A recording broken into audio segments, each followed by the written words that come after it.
Thursday here. I noticed in the 30-minute session there with Doogie, the scoop session, we actually didn't really talk any Minnesota Wild. So their offseason has also kind of slowed down here. And I'm wondering if the Judd's Hockey Show tandem here, if you guys have any thoughts or any ideas Wild-related. Kaprizov is still sitting out there, hasn't signed a contract yet. They got Fiala locked in. Yep. The Jack Eichel stuff has gone kind of cold. So let's carve out some time here and recklessly speculate. Reckless speculation On the Minnesota Wild. So I believe it was in Write That Down yesterday that I predicted that Kirill Kaprizov is going to receive a 5 years at $9 million per year. So 5 times 9. And I guess Russo had reported the same thing at some point in time, which, full disclosure, I had not seen. But Also, full disclosure, we'll stand up for Judd here. Judd floated that multiple hours before Mike Russo floated it. So there may be a new hockey whisperer in town here. There may be a new Adam Schefter of Minnesota Wild reporting here. I don't know. Judd has these numbers just floating in his head. My sources are telling me what I'm hearing right now. Beautiful mind. But the thing is, the Kirill contract is going to get done at something like that almost for sure. So like, this is not a wow 5 year. The Wild's not going to sign him to a 3-year contract. Okay, maybe 4, but they want 5 because they originally were saying 7 or 8 years. And 8. By the way, post Parise and Suter contracts, 8 years is the longest a team can retain a player for. If you sign a player who's not on your team, I believe the max term on that is 7 years. So he's going to fall somewhere in the 5-year range. And here's the problem. I don't understand why it's not done now, because this is not going to change. The Wild, just to be very clear, the Wild owns his rights. So they own him for 3 more years, okay? So if he wants to go back to Russia, he can. That's his option. But clearly, when your agent is just threatening, which this is all this guy is doing, September 1st, the deal's done, unless the Wild stops us from doing it, please. Oh, my pen is hovering over the signature of this Russian Hockey League. Look it, I'm going to sign it. Billy, better call me. And if he goes back, or if he just decides I'm not going to play for the Wild, we're talking about the Wild saying, okay, we have $9 million additional potential dollars in the cap to work with, which is a lot, especially in this cap, and they're not going to trade him. So like, this is what confuses me about this is a negotiation, but it's a very small one. Like, this is not if we don't like what you're offering us, we will demand a trade and you will trade us. You can't force them to be traded. Okay. Like the Kirill Kaprizov camp, the agent can't force the Wild to trade the player. The Wild can literally squat on his rights for 3 years. So, and also the Wild initially, it sounds like, really wanted like a 7 or an 8 year, like just a long term. What's the max you can do right now? 8? 8 to retain, 7 if you're from the outside with a different team and you're coming to a new team. So they wanted 8, obviously, because he's amazing, and you just want to lock him up through his prime. And he's saying, well, I really, niet is what he's saying. And he really wants to hit free agency again and cash in before he's out of his prime. Right. If it winds up being 5 years, I think that's a win for the Wild. Like, 3 is kind of a loss for the Wild because, listen, we'll take it. But 5 is like, all right, you're going to get him for basically the 5 best years of his career. Not that he's going to be cooked at age 29, but like, these next 5 years are probably going to be the most agile, the fastest, like the best he's going to be in his career if it winds up being a 5-year contract. 3 years is not, only to use your word, Phil, a loss. I don't think they would do it. I think they would say, we have so much power and control, we're not doing 3. 4 years probably gets into the range where you might consider it, and 5 years is the compromise. But that's the thing is, the agent is acting like he's representing a guy who's at this point an unrestricted free agent. He's not. Like, you have to come to a middle ground here. And Kaprizov's agent, and I don't know if this is what like he promised the family or the player or what, but he's acting like he's got leverage, which he's got some, but it's very, very small. So it's just confusing why It's confusing what the agent wants now because I think the offer is there. I think it's probably very fair. Sign it. And you know what? At some point in time, you're going to get your payday. Like it's going to come. But keep in mind too. This is still a huge payday though. Like Well, this is like if you're making like $9 million a year, like my God, nice. dude, you're coming off 1 year in the NHL. And keep in mind too, you were a 5th round draft pick of Chuck Fletcher in the Wild in 2015, right? You elected to sign and keep signing in Moscow and playing in the KHL. You could have triggered yourself to be in prime position to be an unrestricted free agent around this time if you had come over quicker, but he didn't. And you guys both recall the machinations about Chuck Fletcher's going to Moscow to talk to him, and now Paul Fenton is, and they're sending emails and texts and going and talking to his parents. He elected to stay, and then he elected to, at some point in time in the past couple of years, change agents. But the agent can't work miracles. Like what he did was right or wrong. He forfeited his ability to gain the leverage that he wants now. And so, yeah, Phil, you're right. He's going to get a big payday. He should be happy. It's going to be a fair contract. But acting like, oh, man, I should be free to get whatever I want. And if I don't, you should trade me. And I might go back to Moscow. All of this is just it's bluff after bluff after bluff. And the problem is it's not a bluff that you can't see through. Here, okay, one more thing, and then I'll shut up so that Declan can jump in here too. But like, what I don't understand is why is this not just a celebration this offseason of, wow, this dude just emerged as one of the best players in the NHL. The Wild wants to give him literally like $8, $9, $10 million a year on a multi-year contract and change the entire financial scope of his life, his kids, his grandkids. Everyone's on board. Let's keep carrying this thing forward. Like, why is it not that? Why is there this weird sort of back and forth? It doesn't really add up and make sense. And then, this is the other thing. Kaprizov and his agent are putting the Wild and Bill Guerin in a spot where it's almost like an arbitration hearing where the Wild are almost forced to say, dude, like, we love you, but my God, like, you played 1 year. You weren't even really good in the playoffs. Nope. So, like, we don't want to sit here and dump on you, but if you're just going to be unrealistic and unreasonable and play this weird game of hardball, in a lot of cases, I will stand up for the player. Like, if an NFL player feels like my knee might blow out and I need to hold my ground here and get a new contract. Dalvin Cook, right? Go get yours. This might be the only time. So most often, I am siding with the millionaires over the billionaires. But in this case, it doesn't make sense. The Wild are saying, it'd be one thing if the Wild were saying, we're going to pay you like $4 million. And he's like, well, some of the best players in the league make 8, 9, 10. The Wild want to pay him 8, 9, 10. They're trying to. It's over like 5 years, and his camp is sitting there saying, I don't know. We might sign this KHL contract. Look at the pen, how close it is to the paper. It bothers me. Yeah, no, his agent has definitely made this difficult. Look, the Wild had a great season last year. It was a little unexpected success. They took the Knights to 7 games. That was all great. And then the summer starts, and everyone knew options 1 and 2, or priorities 1 and 2, I should say. We're signing Kaprizov, signing Fiala, and then hopefully finding a center on the trade market or on the open market. Now, all of that got pushed back because, number 1, the negotiations took a while, and then 2, Parise and Suter gets unexpectedly bought out, and that kind of controls the narrative for a little bit. It freed up some cap space, but then it still really delayed the process of getting these two signed. And also, like, I know Kevin Fiala ends up signing this basically 1-year make good contract, and he can be and he's an RFA again next season. But I completely understand where Kevin Fiala is coming from, saying, "Wait a minute, I just watched Joel Eriksson Ek. He finally has one really productive season. He gets an 8-year contract.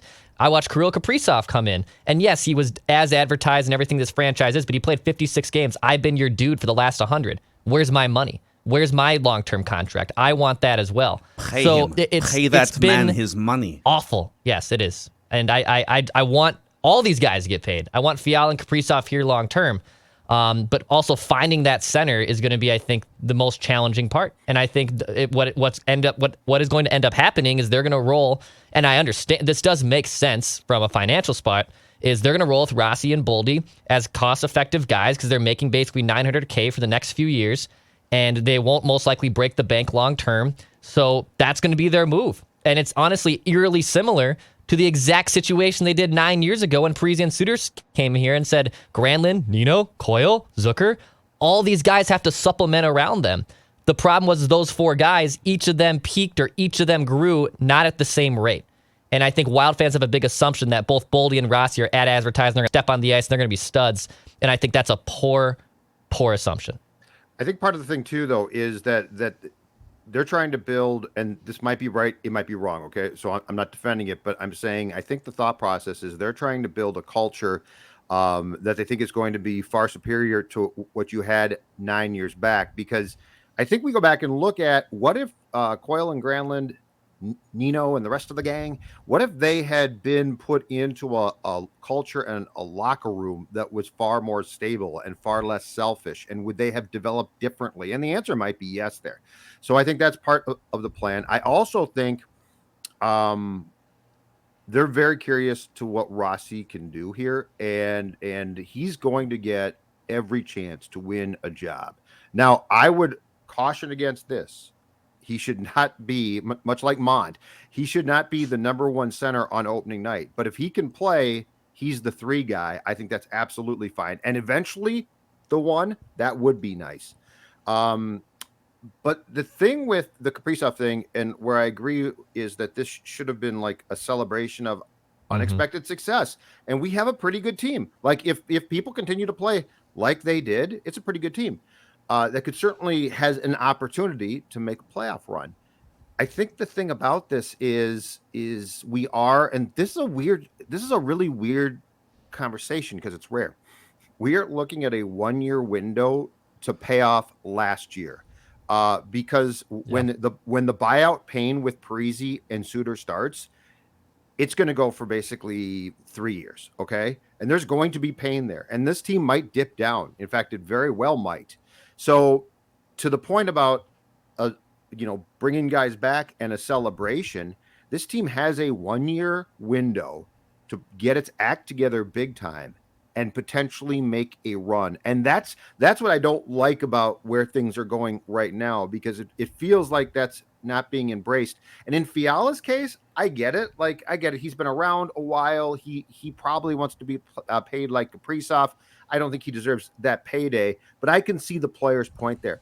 The Kaprizov thing drives me crazy because, dude, your time will come, but you purposely delayed coming here. And now you came here and played 56 games and playoffs and didn't play great in the playoffs.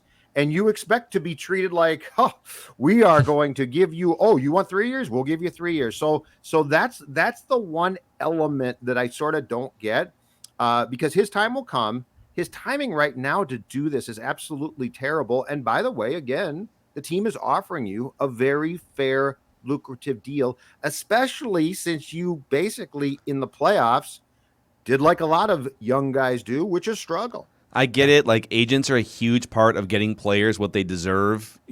Some people say, these athletes are pampered and overpaid. It's like, well, but the owners are literally like building multi-billion-dollar valuation organizations off their backs. And so like the players have to fight either through collective bargaining agreements or just like individual contract negotiations. And so agents are a huge part of getting players fair compensation within the market that they operate in.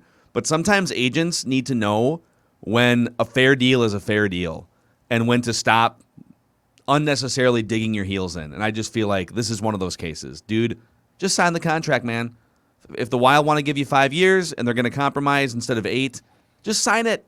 You have a chance to do something big with this franchise for sure the next couple of years before the cap hits become a huge pain. So, any other final Wild thoughts or speculation before we get to some old tweets exposed from you guys? I would love to get a center. The one we threw out there, which by the way, I think has morphed from like yellow of reckless speculation into the orange territory, was 2 or 3 months ago when Judd and I were talking about centers that weren't named Jack Eichel, and that was Thomas Hertl in San Jose, and I just kind of threw that against the wall. And now all of a sudden I feel like that's actually percolating a little bit. Okay. And San Jose is in a very interesting spot, number one, because they have a PR disaster on their hands in Evander Kane. 2, they're in salary cap hell. and they're going to be rebuilding for a while. And they're not going to be very good. So selling off on Hertl makes a lot of sense, but he is a UFA this time next year. So basically, if he is traded to any team, whether it's Minnesota or whoever it is, they're going to have to start that contract extension talk basically immediately. Because if Thomas Hertl hits the open market, you're talking about a center who's going to get $9 to $10 million. And I think the question with the cap staying flat, Dex, is this: if the Wild gets him for 2021-22, can they afford him beyond that? And the other problem potentially is Fiala then would almost certainly have to go to the Sharks. So I don't know if it works from a long-term standpoint, but for a year it would be damn fun. As far as Eichel goes, I think we can draw a parallel. Ben Simmons is not Eichel as far as talent goes. He might be a rung down, but I think we can draw a parallel between what the Sixers and the Sabres are doing.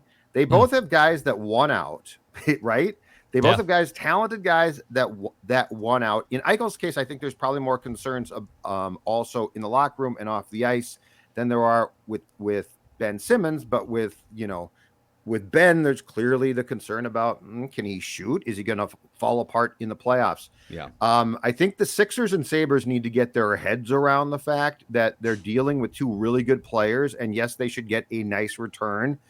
But to think that you are going to get a Ruthian type of return for guys that don't want to be there, that's a reach. And I think that's why on both fronts right now, talks and a lot of the things that surround those talks have probably quieted because both teams need to reset and accept the reality. Mm-hmm.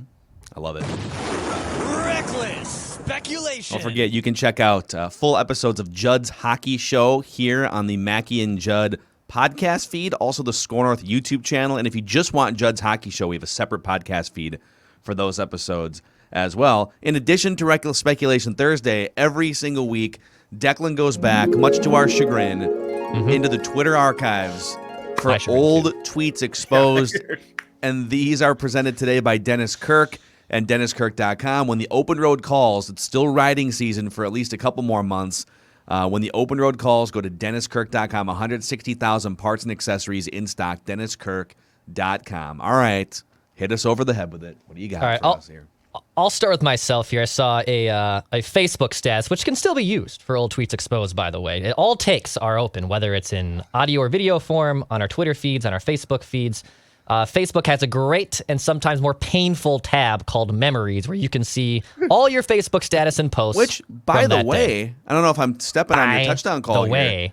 You know that yesterday is the 9-year anniversary of yours truly purchasing Michael Beasley's toaster, cheese grater, and stone gargoyle. I saw it from his estate sale in Orono. But the toaster's gone.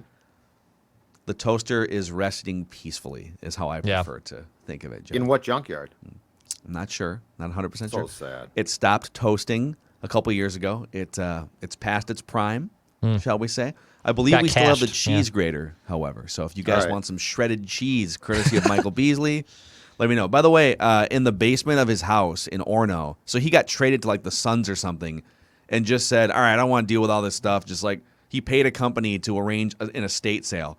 And so literally everything in the house had a price tag on it. The one of the patio ornaments was literally a giant gargoyle, like the size of your torso. Bought that for a friend who put it on his patio. It's amazing.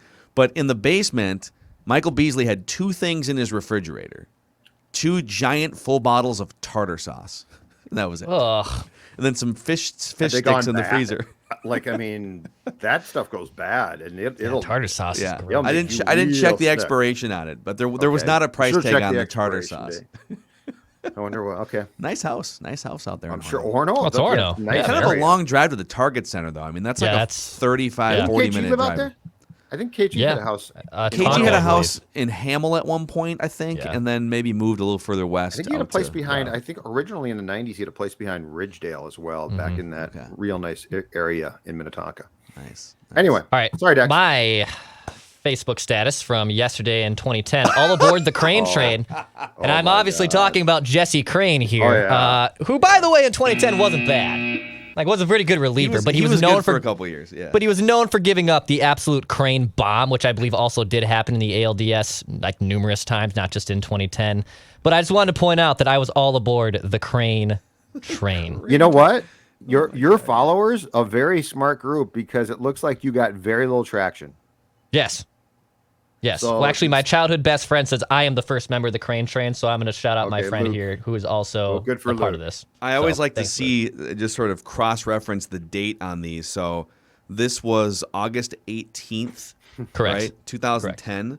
Crane had a couple really good years there, 2010-11. At the time, he was one of the bigger strikeout relievers in the game. He struck out like 9 batters per 9 innings. Now it's like that's like pitch to contact in today's baseball. So on August 18th, wow, Crane was lights out this week. So he pitched scoreless innings on August 11, 12, 13, day off, 15 scoreless, day off on the 16th, then back-to-back on the 17th and the 18th in back-to-back one-run wins over the White Sox, just locking down the 7th and 8th innings. He went 1 2/3 on the 18th, 1 hit, 1 strikeout, no runs to shave the ERA down to 2.75. This was one of the best weeks of Jesse Crane's career. Well, the So Declan at the took time, notice. that's pretty good at the time. All right. Okay, what else you got for us here? Well, Old speaking tweets of exposed. Jesse Crane takes from our own Phil Mackey. Oh my god, dude. Nice. Oh my By the way, for those wondering, Matt Capps greater than Jesse Crane, January 9th, 2011, probably when Crane bolted from the Twins and signed elsewhere. Did he? Is I'm that when guessing he bolted? did. Let's see. Okay, here's a question to myself here. Who's wondering? Like, I suppose at the time the Twins bullpen, By because the way. the Twins were still a very good team at the time in January 2011. They had not fallen off the map yet. Exactly. So So yeah, he did go to the White Sox Okay. for 2011. So that's probably me being like, yeah. Calm down, guys. Matt Capps, he's better. Twins don't need him. I bet you Yeah. saw a tweet that said, how could they let Crane go to the White Sox? And you were like, hold on a second here. Matt Capps is better. Yeah. Who needs Wilson Ramos? What happened to Who, Crane? by the So way, is Crane- still playing for Cleveland. He was just here. Yeah, he was. He's still like my playing. age now. Okay, do you guys? So Crane must have had some arm. So Crane was 31 Yeah. in 2013, his third year with the White Sox. He was only 31 years old. It was his only career All-Star appearance in the 38 games he pitched that year. So he basically pitched a half season, a .74 earned run average, and 46 strikeouts in 36 innings, and he was an All-Star. And never pitched again. Literally never pitched again in the big leagues. I don't know if shoulder. I can't remember what went wrong with him, but I think your take was definitely correct at the time. Mine was more like, well, mine was wrong because Matt Capps was not better than Jesse Crane. So we'll see what Judd has in store. Judd has no Jesse Crane or Twins reliever takes, but he does have a Jake Browning take. August 7th, 2019. We are 2 days out here from a new edition at Score North. It will be doing Ventline after Vikings games in the preseason starting on Friday. As soon as the game ends, Manny Hill and I will be taking your calls to demand Jake Browning be given chance to start at quarterback. Well, yeah, that's in jest though. So you know what? Is it though? Is it though, Zolgad? Yeah. Is Oh it yeah. just- Yeah. Because by the way, By the way, just note to self: never do a vent line after preseason games, or you will be left talking a lot with no calls. Yeah, people don't really care about preseason games. No, well, and when it's done, they don't think about it, which good for them. Yeah. They shouldn't think about it.